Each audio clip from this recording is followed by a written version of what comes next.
जागो और दुआ करो।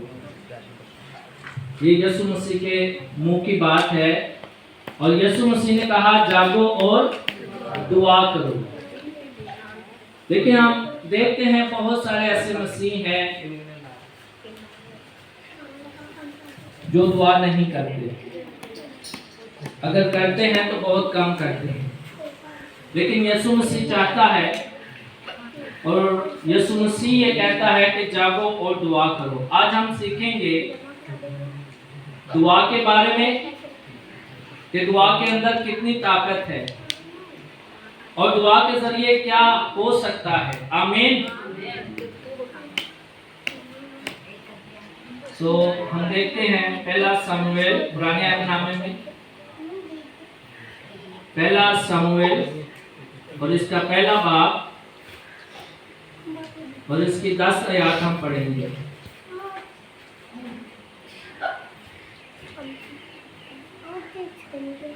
10 से 13 आयत तक हम पढ़ेंगे। सो मौका है अगर कोई तिलावत करना चाहता है।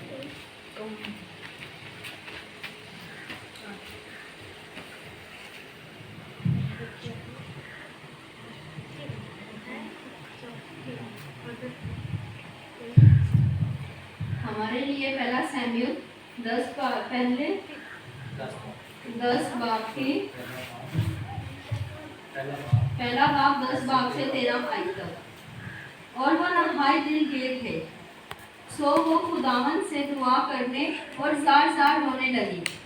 और उसने मन्नत मानी और कहा, ए रब्बुल फाज, अगर तू अपनी लौंडी की मुसीबत पर नजर करे और मुझे ये याद फरमाए और अपनी लौंडी को फरामोश ना करे और अपनी लौंडी को फर्जंदे नरीना बख्शे, तो मैं उसे जिंदगी भर के लिए खुदावन को नजर कर दूंगी और उस तरह उसके सर पर कभी ना फेरेगा।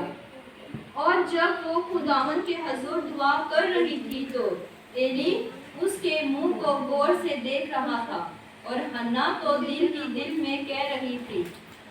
वक्त उसके होंठ हिलते थे पर उसकी आवाज सुनाई देती थी। बस एली को गुमान हुआ कि वो नशे में है। पाक कलाम के पढ़े और सुने जाने पर खुदावंद की बरकत हो। आमीन। यहाँ पर पहली बात हमने सीखी, यीशु मसीह ने क्या कहा, जागो और दुआ करो। अब यहाँ पर हन्ना जो है वो खुदावंद से दुआ करती है और कहती है कि ऐ खुदावंद अपनी बेटी पर, अपनी बंदी पर क्या कर, नजर कर। और खुदा के कलाम में लिखा है कि फकत उसके होंठ हिलते हैं, उसकी दुआ की आवाज नहीं आती। उसकी जो दिल की बात है वो खुदा तक पहुंच रही है, क्योंकि वो दिल की गहराइयों से दुआ करती है। वो अपना दुखड़ा खुदा के आगे रखती है। अब ये एक माँ भी है, खुदा इसे माँ बनाता है।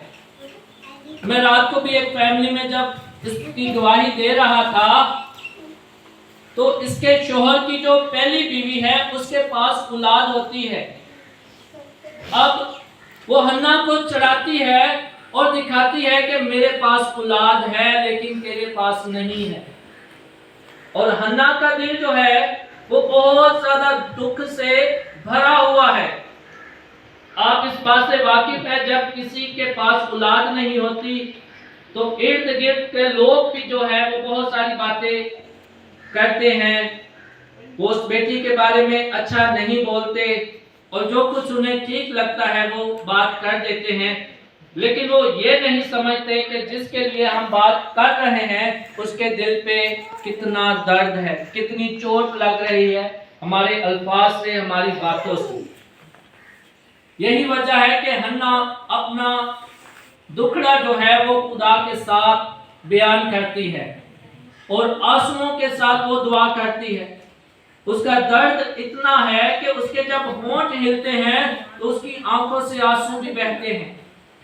उसकी बात सिर्फ खुदा के साथ होती है और खुदा का बंदा ये समझता है कि लगता है कि इस औरत ने नशा किया है, इसको नहीं पता कि ये खुदा के घर में आई है।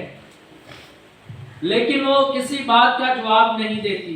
وہ خدا سے دعا کرتی رہتی ہے اور خدا سے ایک فرزند مانگتی ہے. آمین. وہ خدا سے کیا مانگتی ہے؟ ایک فرزند مانگتی ہے.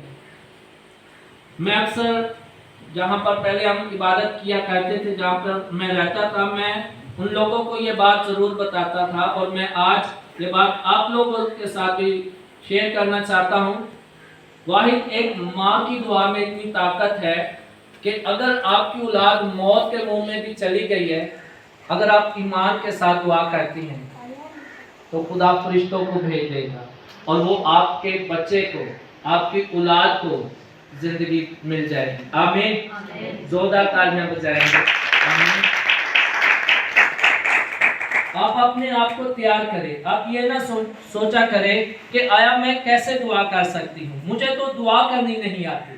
لیکن جب آپ صرف اپنا دکھ خدا کے ساتھ شیئر کرنا شروع کر دیں گے، اگر چاہے آپ کو دعا نہیں آتی، اگر چاہے آپ کو بولنا نہیں آتا، لیکن آپ ایمان کے ساتھ اپنے گھٹنوں کو ٹیکیں اور خدا کی حضوری میں چلے جائیں اور بس خدا سے باتیں کرنا شروع کر دیں، حالات زندگی کو بیان کرنا شروع کر دیں، خدا آپ کی تمام باتوں کو سنے گا. خدا آپ کے الفاظوں پر اپنا کان لگا کر آپ کی بات کو سنے گا. وہ پوری کائنات کو چھوڑ دے گا.